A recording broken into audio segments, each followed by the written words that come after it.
Alright guys, this is take 2 on the Northfield Unlimited X, unexcelled. I'm not sure exactly what it is, but anyway, so these handles are buffalo horn, and they are very beautiful in color and everything. So sorry about the previous video. As you can see, if you're into knives, make sure you got band-aids, Neosporin. If it's not a bad cut, make sure you got super glue. Super glue is the end all of bad cuts, but that one's a little bit deep. I may actually need stitches on it, but so anyways, as I was saying, the actual blade length on these guys is, I believe, right around 3 inches, maybe a little bit longer. So let's see here. This is, yeah. So blade length is 3 inches on the main blade. Handle length is just slightly over 4 inches, and total length is just slightly over 7 inches. On your secondary blade, good snap on both of these guys. I believe the blade length is approximately about the same. So yeah, right at 3 inches.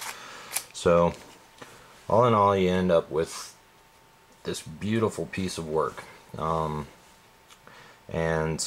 I'm so happy that I got into these guys. So glad that, you know, I found out how great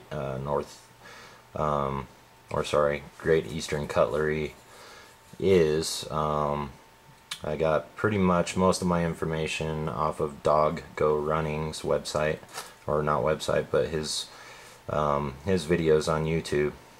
He just speaks so highly of them, and so I had to test it out finally. Decided to spend the money, and so definitely worth it if you're into slip joints. This thing is just gorgeous in every way. Everything that Dog Go Running talks about, where the liners are polished, the back springs are polished both on the inner as well as the outer. Blade lockup is superb, and these things are just, they're perfect in every way. So if you're looking for a good heavy duty utility blade, these are them. Blade steel is 1095, high carbon, so you will need to keep it probably tough clothed. So use some tough cloth or oil of some sort, but the blade steel you definitely want to take care of, as well as the back springs. I believe that they probably use like a 416 stainless steel on the bolsters. I'm not positive, but you definitely want to take care of these knives. These knives will last you a lifetime. Technically, on a lot of slip joints, they use the same back springs on knives that are typically like this. In some situations on the older style models and whatnot, and in that instance you don't want to have both blades extracted at the same time, because that weakens the back springs. This is just something that I've learned off of you know, reading and everything else. But as you can see, these have excellent half stops, and definitely a good secure snap, so when they go into place.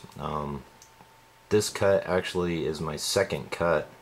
The first time I did it, I was like this, and I thought that my fingers were out of reach. Now the spring is so strong that when it comes closed, that it's got this, I'll just kind of prove it to you, it's like it actually whips forward beyond the half stop.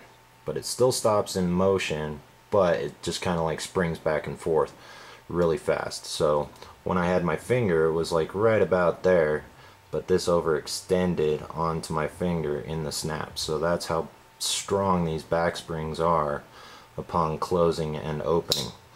When I was pushing it that last time, I didn't really expect it to actually start to snap closed when I was just applying pressure right here. Wasn't quite expecting it, but as you guys can kind of hear, let me do it with this finger just to make sure. Very good, solid, secure lockup on that puppy. If you guys get into slip joints, Great Eastern Cutlery, even though the Northfield is their high end, the only thing that's really different, there's no difference in the actual making of the knife. So it's the exact same company, they use the exact same machines, the same people to make all of the knives. These are a semi-handmade knives. Okay, so basically everything on them, where the blade grinds are, is all done by hand. The pressing, everything else like that is all done by hand, whereas certain things such as you know, the bolsters are all pretty much machine manufactured, but the actual cutting of the bone and everything is done by hand. So definitely good work by Great Eastern Cutlery and Northfield Cutlery as well. Same company. The only difference between Northfield and Great Eastern is the Northfields have a tendency to use a little bit higher end material inside of the handles. So they'll have a greater value later on down the road because the materials will last longer. Not necessarily last longer, but they'll be more exquisite, should I say. Whereas Great Eastern, the materials are still beautiful and look great, but in a lot of people's eyes, they're not as fantastic as with Northfield unexcelled. There is a lot of history behind this. I would actually have to read it directly off of the website that I found it at. But it has a lot to do with the original owners of Queen Cutlery and all of that stuff. So basically, usually they're engraved right up in here when you get one that is a limited production. All their knives are limited productions, so typically you won't see mass-produced same knives. They change their ideas as well as materials all the time, as well as the blade design that goes into each knife. So there's a lot of differences in all of their knives. I believe this one is one of 50, if I can remember correctly.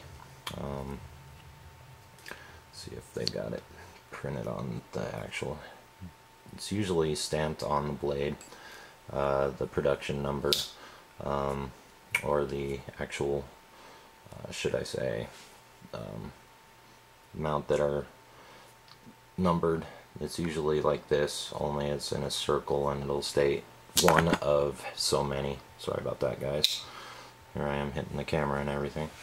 So let me see if I could find that real quick. No, I've got the website closed.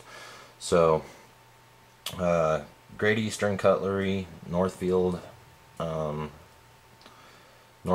Cutlery make excellent slip joints, far exceeding, I believe, in my eye, of all case knives that I've ever seen. I do have a couple of really high quality case knives. I do have those ones that were done with Tony bows. Now they're not necessarily as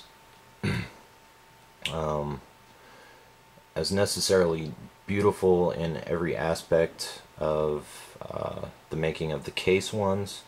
The fit and finish on these, I would say, is definitely on par with those. They're definitely cheaper, but the materials that are used is a lot different.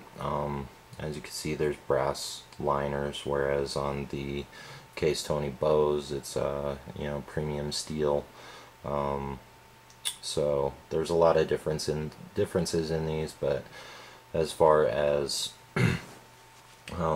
actual handle material, this stuff far exceeds. I mean, you guys can see the beauty and the fit and finish work of these guys is just immaculate. I mean, in every detail.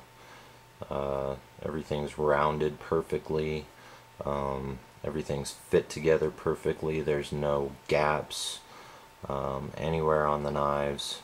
So if you guys are into or wanting to get into slip joints, definitely an excellent company. You can find these, anywhere in between the price range of about, I'd say $50 to $150 is generally what each one of their knives goes for. So look forward to a lot more videos. Again, sorry about the gore if I grossed anyone out. I am going to include that video just so that you guys could see why I said take two. Yeah, hope you guys enjoyed the video and look forward to a lot more videos to come. I do have a lot of stuff. I have an incredibly large amount of stuff that I have got to go over. So hope you guys have a good day and take care. Thanks. Bye.